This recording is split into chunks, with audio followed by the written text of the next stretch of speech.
Carpet bombing اگر میں کہوں تو وہ غلط نہیں ہوگا۔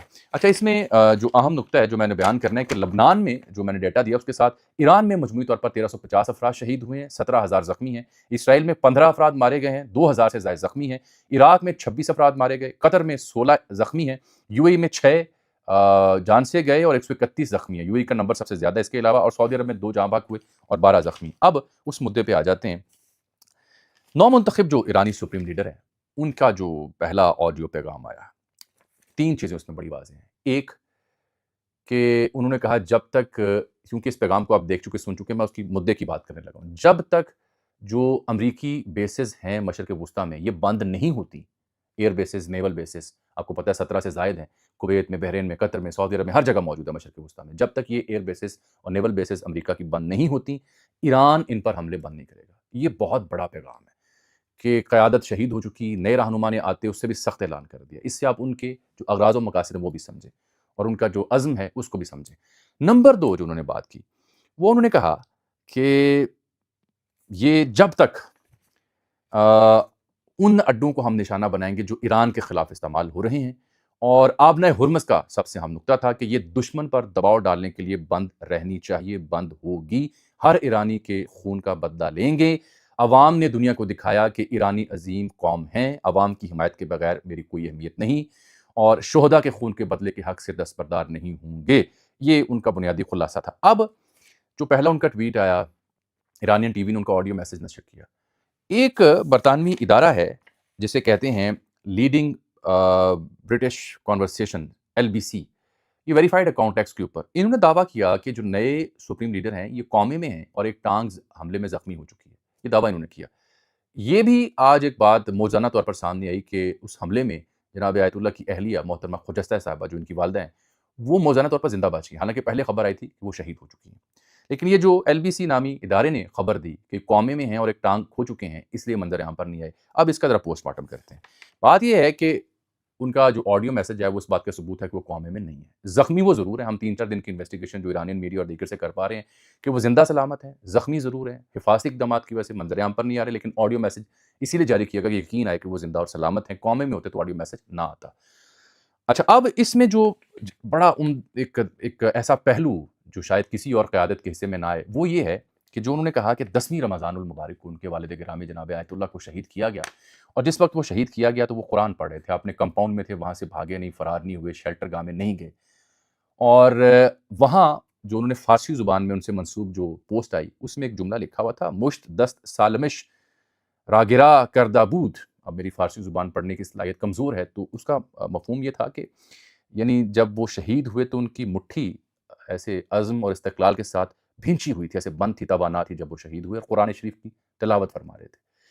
یہ مزاحمت کی، عزم کی علامت ہے، آخری سانس تک ڈٹے رہنے کی علامت ہے، اور ثابت کیا انہوں نے خود۔ تو انہوں نے لکھا کہ زیارت کی مجھے توفیق ہوئی ان کے جسد خاکی کو دیکھنے کی، جس سے مجھے بڑی ہمت اور استقامت ملی۔ یہ اگر جذبہ ہو اور یہ یعنی احساس ہو تو پھر صورتحال کچھ اور ہوتی ہے۔ یہی وجہ ہے کہ مجھے لگ رہا ہے کہ پیچھے ہٹنے کے نہیں، یہ اہداف اپنا جو مشن ہے اس پہ کاربند رہیں گے۔ یہ اس حوالے سے ایک اہم نکتہ جو میں نے بیان کرنا تھا۔ جو نیتن یاہو کی تقریر اور امریکی معاملات ہیں وہ بھی آپ مجھ سے سن لیں۔ انہوں نے جب تقریر کی پہلی بار تو میں نے دیکھا کہ کئی کمنٹیٹرز جو تھے، کچھ انٹرنیشنل کمنٹیٹرز کو میں نے سنا تو ایک صاحب فرما رہے تھے کہ پریٹی بلش ٹون، بڑی بلی کرنے کی ٹون تھی نیتن یاہو کی اپنی پریس کانفرنس میں۔ اس نے اپنی عوام کو اٹریکٹ کرنے کے لیے عبرانی زبان میں، ہبرو زبان میں یہ تقریر کی، پریس کانفرنس کی، کئی سوال ڈاچ بھی کر گیا، وہ بھی میں بتاتا ہوں۔ لیکن اس تقریر میں اس نے جو اہم بات کی وہ یہ کہ میں تو ٹرمپ کے ساتھ ڈیلی بات کرتا ہوں، مشاورت کرتا ہوں، اور پھر ہم حملہ کرتے ہیں۔ اور پھر اس نے کہا کہ ابھی پہاڑوں کے اندر بہت دور سرنگوں میں کچھ میزائل اور ایسے ہتھیار باقی ہیں جس کی وجہ سے مکمل آپریشن نہیں ہو پا رہا۔ اب اس میں تضاد کیا ہے؟ ابھی آپ کل پرسوں تک تو امریکہ اور اسرائیل کہہ رہے تھے کہ کچھ باقی بچے نہیں جہاں ٹارگٹ کریں، بجلی خانے ٹارگٹ نہیں کر سکتے، عوامی تنصیبات ٹارگٹ نہیں کر سکتے، باقی تو کچھ نہیں رہ گیا۔ اچھا، بجلی کے اوپر بھی جو اس نے کہا کہ وہ بند کر دیں گے، تو ایرانین نے آگے سے جواب دیا اگر ایران کی بتی گل کی تو مشرق وسطیٰ پورا پھر اندھیرے میں ہم ڈبو دیں گے۔ یہ صلاحیت وہ رکھتے ہیں، انہوں نے یہ دعویٰ کیا ہے۔ دوسری بات یہ ہے کہ اس نے ایک صحافی نے سوال کیا کہ 2024 میں آپ نے کہا تھا کہ حملے جو ہیں حزب اللہ کے خلاف وہ اتنے تگڑے آپ نے کیے ہیں کہ یہ تنظیم 20 سال پیچھے چلی گئی ہے، اب اچانک آپ نے حزب اللہ کھڑی کر لی، وہ کھڑی ہو گئی، اس کے خلاف آپریشن کر رہے ہیں آپ لبنان میں، تو اس کے پاس جواب نہیں تھا، گول مول کر گیا۔ پھر ٹرمپ کا جو بیان تھا کہ جو اسرائیلی صدر ہے اسحاق، وہ استثناء کیوں نہیں دے رہا نیتن یاہو کو، استثناء کہے گا چاہیے، کرپشن کے چارجز ہیں اس کے اوپر شدید، اور وہ صدر سے امیونٹی مانگ رہا ہے، اور یہ کہہ رہا ہے کہ جنگ کے ہنگام مجھے کیوں نہیں امیونٹی وہ دے رہا. اس کے اوپر بھی سوال گول کر گیا کرپشن کے چارجز اور استثناء کے اوپر. اور پھر اہم بات یہ کہ جو انہوں نے کہا کہ Iran is no longer the same Iran, کہ ایران تو اب وہ ایران ہی نہیں رہا. تو اس تناظر میں یہ کہنا کہ ابھی کچھ وقت لگے گا کیونکہ اہداف پہاڑوں میں، سرنگوں میں نیچے دفن ہیں، ان تک پہنچنے میں، تو اس دونوں میں بھی تضاد تھا. پھر میں نے دیکھا کہ اس کے کئی کلپس وائرل ہوئے. ایک میں یہ اسلام کے اوپر حملہ کر رہا ہے، مذہب کے اوپر شیعہ سنی کی تفریق کیے بغیر کہ یہ سب خطرے میں ہیں. پھر ایک ویڈیو میں نے دیکھی، اس کی تصدیق نہیں ہو سکی، جس میں یہ شاید مسیح کی آمد کا ذکر کر رہا ہے. تو اس سے جو ان کے گریٹر اسرائیل کے پلان ہیں، جو ان کے حربے ہیں اگینسٹ آل ادر ریلیجنس بالخصوص اسلام، اس کا پرچار ہوتا کھلا دکھائی دیتا ہے. بلی تھیلے سے باہر آتی دکھائی دیتی ہے کہ اصل ان کے اہداف اور مقاصد ہیں کیا. یہ افسوسناک پہلو ہے. میں آپ سے یہ بھی عرض کر دوں کہ یہ جو آبنہ ہرمز والا معاملہ ہے، اس میں کامیابی کے ساتھ ایران اس گزرگاہ کو بند کرنے میں کامیاب ہے. اس کا ایک ثبوت دینے لگا ہوں آپ کو. ان کے ایک انرجی سیکٹری ہیں کرس رائٹ، جو امریکہ کے ہیں.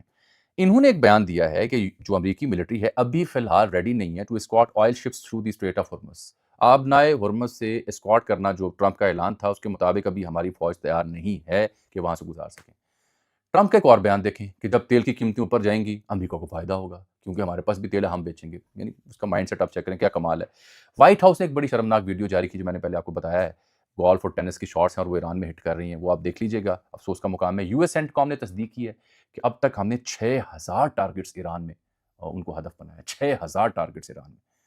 6000 ٹارگٹس کا آپ امیجن کریں کہ 6000 مقامات پر بمباری ہوئی ہو ایک ملک میں، تو کیا حال وہاں پہ ہوگا. اچھا، جو ان کا ایک اہم ترین بحری بیڑا ہے جیرلڈ فیلڈ RSS، وہ جو آ رہا تھا بحیرہ احمر سے، ایک تو ابراہیم لنکن تھا جو پیچھے چلا گیا 1000-1500 کلومیٹر. اس کے حوالے اچھا یہ جو امریکی بحری بیڑا ہے، اس کے حوالے سے جو میں بات کر رہا ہوں، یہ خود امریکیوں نے تصدیق کر دی کہ ہاں جی، یہ جو جیرلڈ فیلڈ ہے، اس کے اوپر آگ لگی تھی، اس میں 2 سیلر ہمارے زخمی بھی ہوئے. یہ ایران کا پہلے دعویٰ تھا کہ ہم نے اسے ٹارگٹ کیا ہے، تب انہوں نے کہا نہیں ٹارگٹ آپ کر ہی نہیں سکتے.